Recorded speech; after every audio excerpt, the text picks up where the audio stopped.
Hey everybody.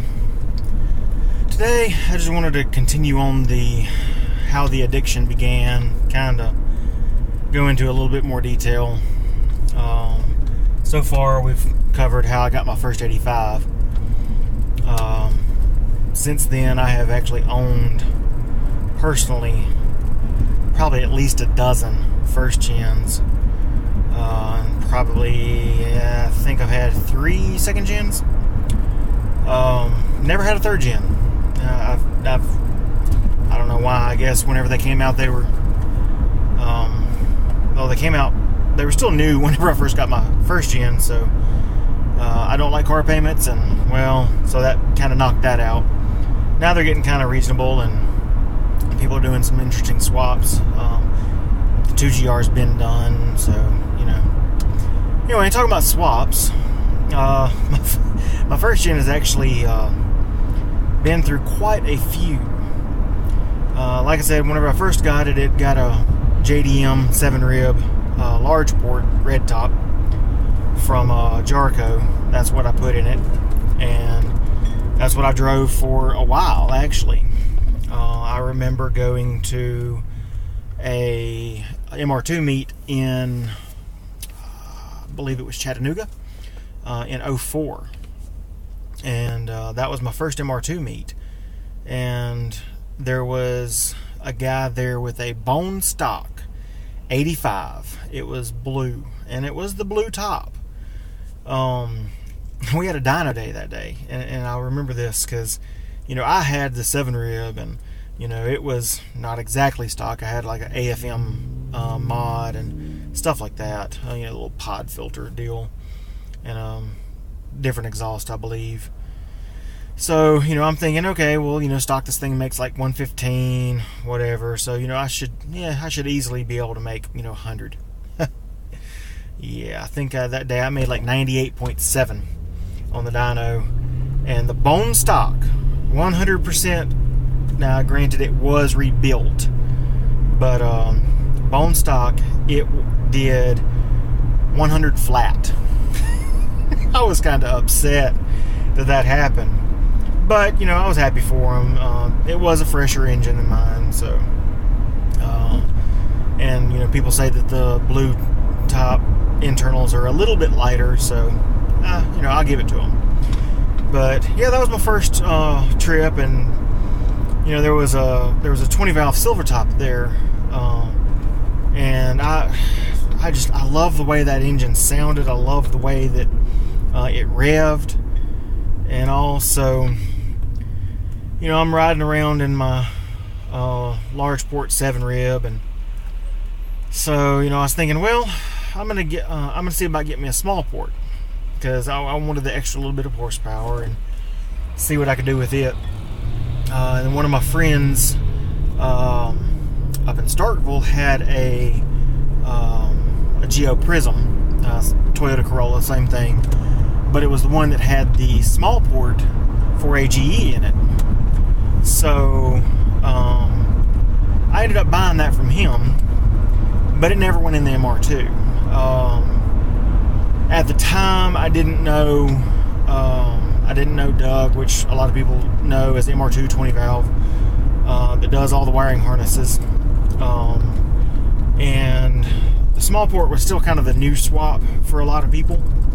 And so I didn't really want to tackle that one myself at that time. I mean, I was still kind of new to MR2s, and I didn't know everything I know now. I mean, now I can knock it out no problem, but there are a lot better engines to do than that one.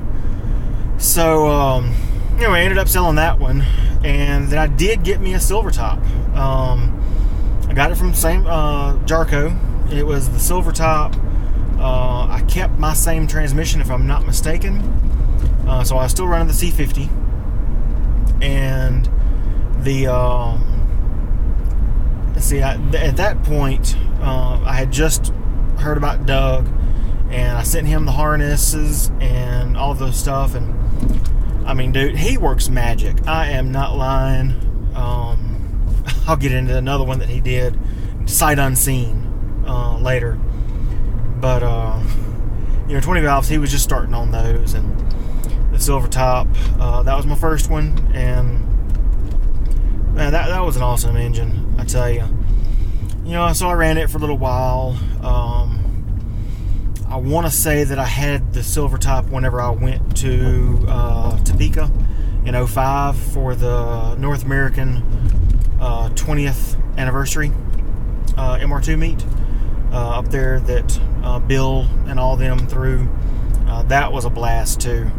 I have to tell you about that because at that point I actually had a second gen turbo also, and I took both cars. There were some interesting things that happened on that trip, so that's for another time. So, after that Silver Top, I went with the Black Top. I can't remember who I got that one from, but the Black Top by far was the best 4A engine I have ever had. I know people say that flat torque curve is not always best, but man, that thing had a flat torque curve. I remember taking it to a local dyno. It was a Dyno Dynamics dyno, and most people say that those read low, but I did 134.5 if I'm not mistaken. That's been over a decade ago, but yeah, it was that was horsepower, and then it was very, very flat torque curve. That thing, I mean, pretty much any given time you could put your foot down and you were gone. So that was an awesome engine. It revved awesome. The only thing I had done to it, I had same thing with Silver Top. Of course, fuel line. I don't like splicing lines, so I had I made my own fuel line, which part of that is what started me into creating side-to-side racing back in the day. Just my love for the MR2 and wanting to be able to make the engine swaps as easy as possible. So I had done my fuel on the fuel line, done the coolant line kit, the vacuum line kit. Finally came up with return line because I wanted something that actually matched my fuel line. But I did that on the Black Top also. So after running the Black Top for a while, I kind of got the bug for more power. Well, where do you go from a Black Top without breaking the bank and without going with the turbo? Because first gen just... I know some people have turbo first gens and they love them, but me, I want to stick with NA power for now. Someday, yeah, I might want a turbo first gen, but I wanted something that just kind of stayed true to its roots. I didn't want something that I'm in the middle of a corner and the turbo decides to spool up and my butt comes around in front of me. So I got to looking around and I was talking to Doug, and we pretty much came to the conclusion that really the only place to go was a 3SGE, and not just any 3SGE, a red top beams. So yeah, 2-liter NA engine doing 200 horsepower. Man, that sounds like a blast in a first gen MR2, and it wasn't too much heavier than the 4A. So I went ahead and got that. I sent Doug the harness, got it back. I had everything I needed to do, but life happened, and I ended up having to sell the car. My baby, my 85, it got sold with the engine swap and everything else, and I'll go into that story later. But in the end, after I sold it, the guy I sold it to ended up not doing anything with it, and then my brother ended up buying the beam swap from him, and that's another story for another time. So, but now we come to what I'm working on now. It's actually another Doug special. That just the way that I got the engine and everything, that's a story in and of itself. But suffice to say, it will be interesting whenever it is running and all that. I mean, I could probably make it run, you know, with just a couple of days of work, but I mean, the car has been sitting for probably the better part of 10 years, so I've still got some work I got to do, cleaning out the fuel tank, stuff like that, and we'll get into that later. I'll bring y'all along for the journey on that.